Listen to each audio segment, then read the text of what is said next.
warahmatullahi wabarakatuh. Alhamdulillah, alhamdulillah wa syukurillah. Wa nahmaduhu wa nasta'in wa nastaghfiruh. Wa na'udzu min shururi anfusina wa min sayyiati a'malina.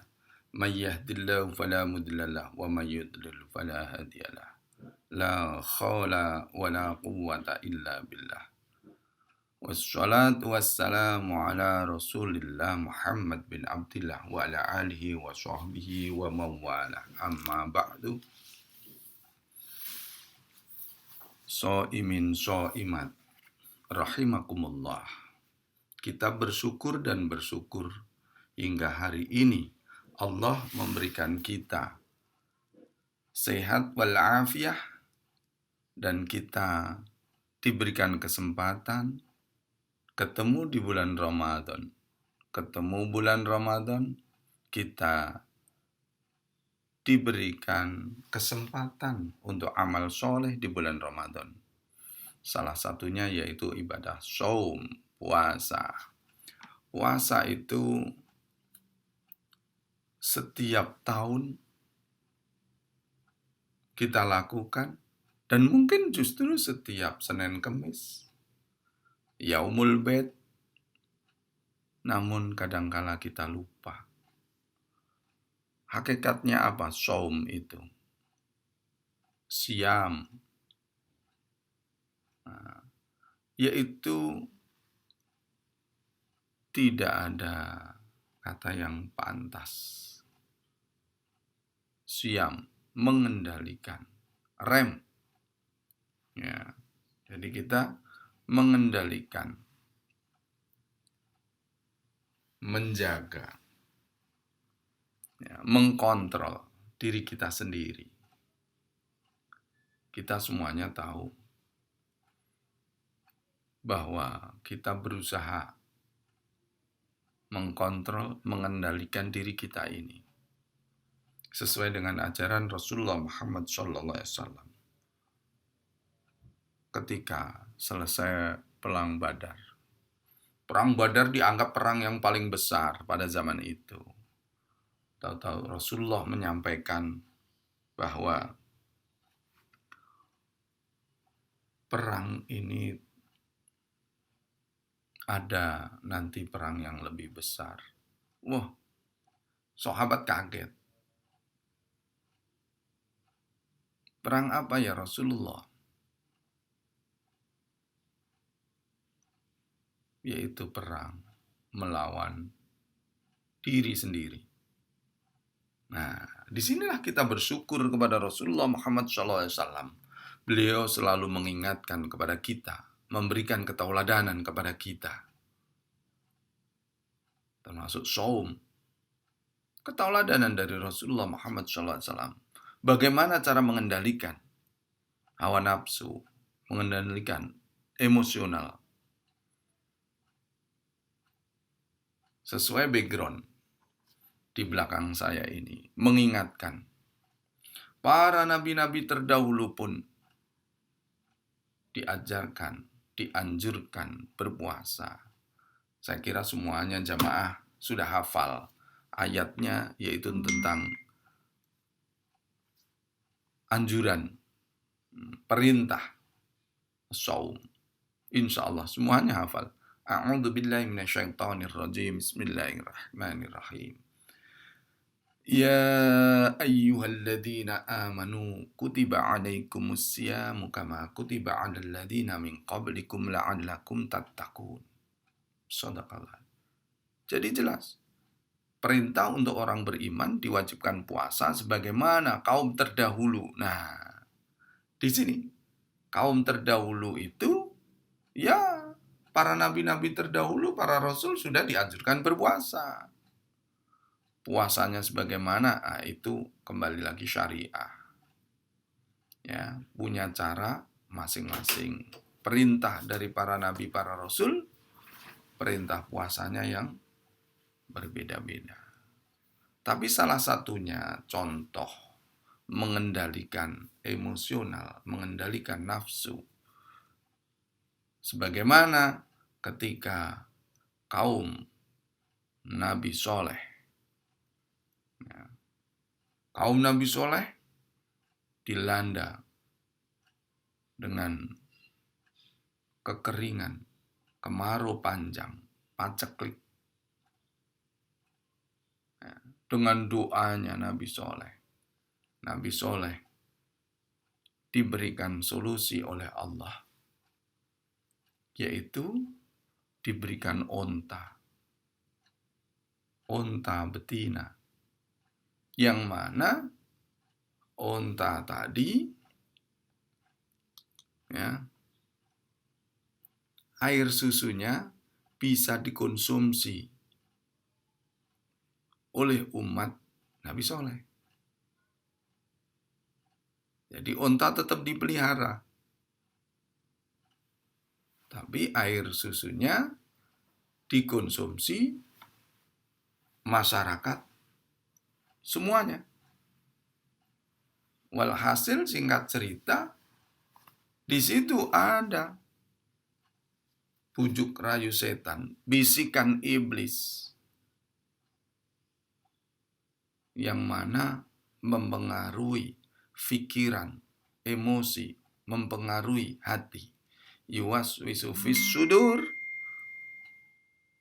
hingga akhirnya onta tadi disembelih. Padahal perintah dari Allah dipelihara. Dengan disembelihnya onta itu ibaratnya kaum Nabi Soleh kiamat. Tidak ada sumber alam atau sumber pangan pada saat itu. Itu seolah-olah biasa. Tapi disinilah justru murkanya Allah. Karena yang pertama, mereka tidak beriman. Yang kedua, justru menentang Allah. Membuat Allah murka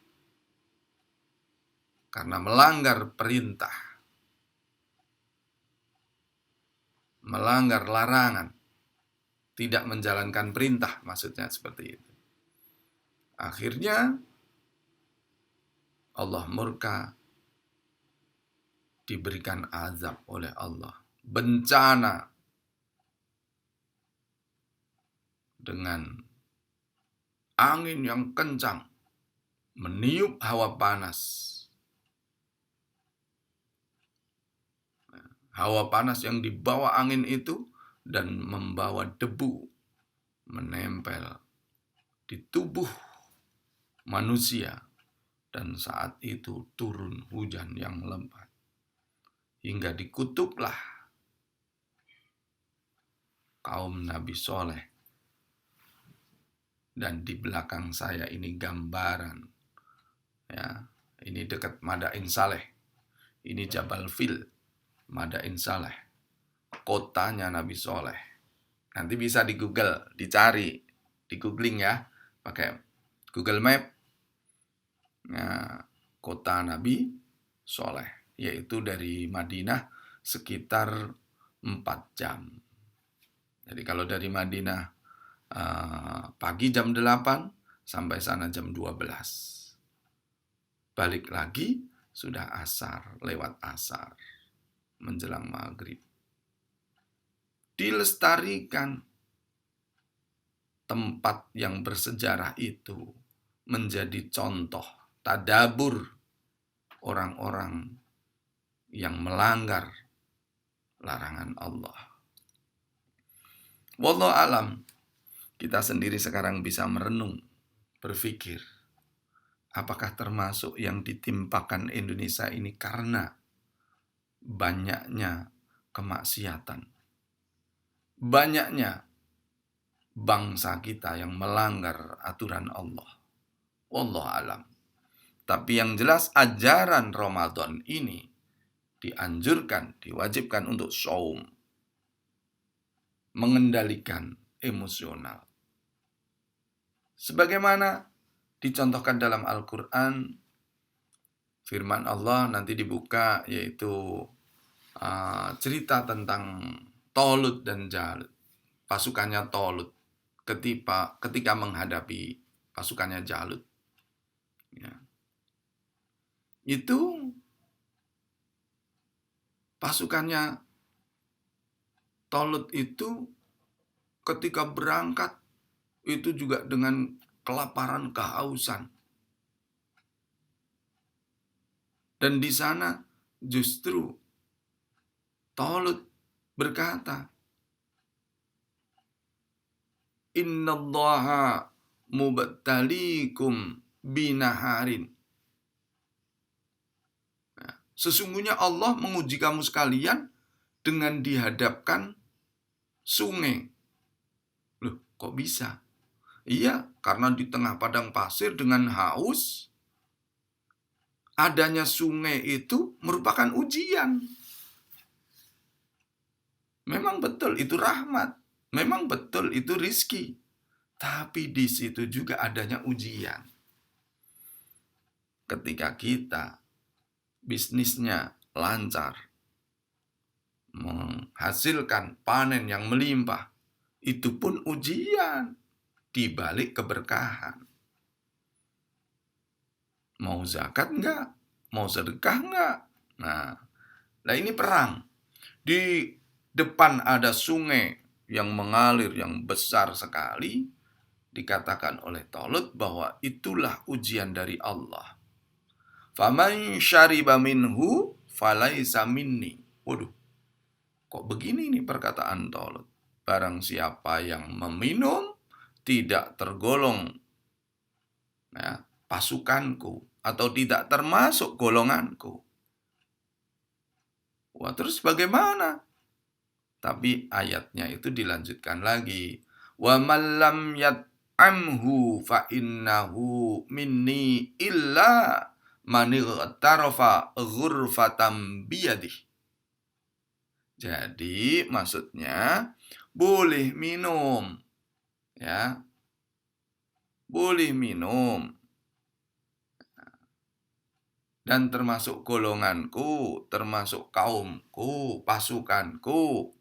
Namun cukup seciduk tangan ini, ghurfatam biyadi, hanya ngambil seciduk tangan dan diminum, tidak boleh lebih. Nah, ini aturan dari Allah. Maksudnya apa? Boleh kita makan dan minum, kulu wasrobu, tapi ditambahin lagi, wala tusrifu, jangan berlebihan. Oleh karena itu puasa ini menjadi pelajaran. Kita makan, di depan kita makanan yang halal. Kita dapat dari rizki yang halal, tidak mencuri. Ya. Dan barangnya barang yang halal dimakan.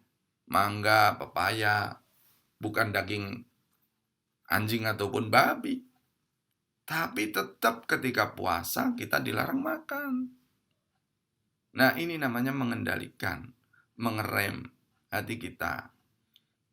Bisa nggak menjalankan perintah Allah dengan menunda waktu? Tunggu maghrib. Ini yang kelihatan. Jelas yang haram nggak boleh dimakan. Yang halal pun nggak boleh. Nah, kita diuji oleh Allah. Bisa nggak mengikuti aturan?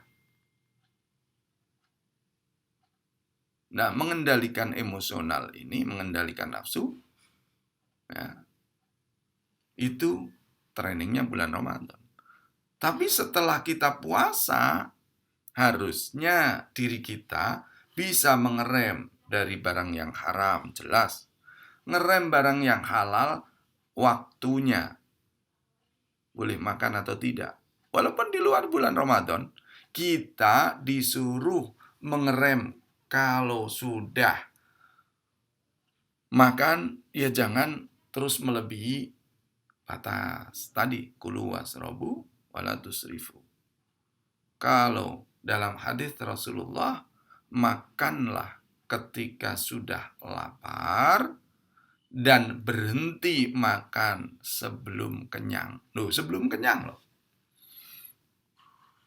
Ini sulit sekali. Itu kalau dalam hal makan. Lain daripada itu, kita itu sering punya keinginan, waduh bukan main. Setiap hari pengen beli ini, beli itu, kepingin membangun ini, membangun itu. Waduh rumahnya begini. Waduh sudah. Nah, mampu nggak kita juga mengerem itu? Jadi kita mengerem, mengendalikan dari yang haram jelas. Dari yang halal pun, ya. Dan kalau mau tingkatkan lagi dari yang makruh. Bagaimana? Dan ada lagi kita mengerem, mengendalikan keinginan-keinginan dari yang mubazir. Kalau saya berbuat begini, manfaatnya apa? Jadi kita pertimbangkan antara maslahah dan mafsadah. Efek baiknya apa, efek buruknya apa. Itu yang bisa kita pertimbangkan setiap hari di luar shaum, di luar puasa. Mengendalikan keinginan-keinginan supaya kita setiap hari bertambah positif. Nah, makanya yang menjadi pertimbangan manfaatnya apa, mudorotnya apa, efek positifnya apa, efek buruknya apa, itu dipertimbangkan setiap hari. Kalau kita tidak bisa mempertimbangkan itu, walaupun itu kita anggap halal, tapi kalau mubadir, ya kalau bisa jangan. Seperti makan berlebihan. Waktu kita atur seefektif mungkin. Yang banyak manfaatnya. Jangan sampai banyak waktu yang mubadir. Jamaah, pemirsa, so'imin so'imat, rahimakumullah. Akhirnya, di bulan Ramadan itu pula, Allah menurunkan Al-Quranul Karim. A'udzu billahi minasyaitonir rajim. Syahru Ramadan alladzi unzila fihil Qur'an hudal linnasi wa bayyinatin minal huda wal furqan. Jelas sekali bahwa di bulan Ramadan ini Allah menurunkan Al-Qur'an. Untuk apa? Hudal linnas, sebagai petunjuk. Petunjuk untuk manusia. Bukan untuk siapa-siapa, untuk kita semua. Wa bayyinatin minal huda, dan Allah yang menjelaskan. Bayan, penjelasan-penjelasan di dalam Al-Quran. Yang mampu memberikan solusi dalam kehidupan kita. Dan di situ juga ada wal furqan, pembeda, pemisah. Mana yang hak, mana yang batil. Nah, mana yang halal, mana yang haram. Mana yang manfaat, mana yang mudarat. Mana yang bawa maslahah, mana yang bawa mafsadah. Mana yang menerangkan efek baik dan efek buruk. Semuanya dijelaskan. Tinggal kita. Kapan kita mengkaji Al-Quranul Karim? Tidak hanya tilawah. Tidak hanya qiraah. Ya. Jadi tidak hanya membaca. Yaitu kita dianjurkan oleh Rasulullah tadarus. Tadarus, darosa artinya mempelajari. Berarti kita harus belajar diskusi, tanya jawab, targetnya faham. Itu baru tadarus. Mudah-mudahan, saya yakin, terutama ini jamaah Baitul Hikmah, orang-orang yang rajin belajar di majelis taklim, rajin belajar di masjid, dan dimanapun, apalagi sekarang daring, belajar melalui online. Alhamdulillah, dengan waktu yang singkat ini, bisa saya simpulkan, yaitu yang pertama mengendalikan emosional, nafsu kita, dari sesuatu yang haram, dari sesuatu yang halal. Kalau tidak waktunya tidak baik, dilarang ya jangan dilakukan. Begitu pula, apalagi yang makruh kita hindari. Sampai yang mubah, mubazir kita hindari. Insya Allah bukan hanya som pada waktu puasa di bulan Ramadan, tapi som walaupun di luar puasa mampu kita mengendalikan emosi kita, nafsu kita, agar bertambah baik, dan bertambah baik. Mohon maaf, cukup sekian. Akhirul kalam. Wabil taufik wal hidayah. Wassalamualaikum warahmatullahi wabarakatuh.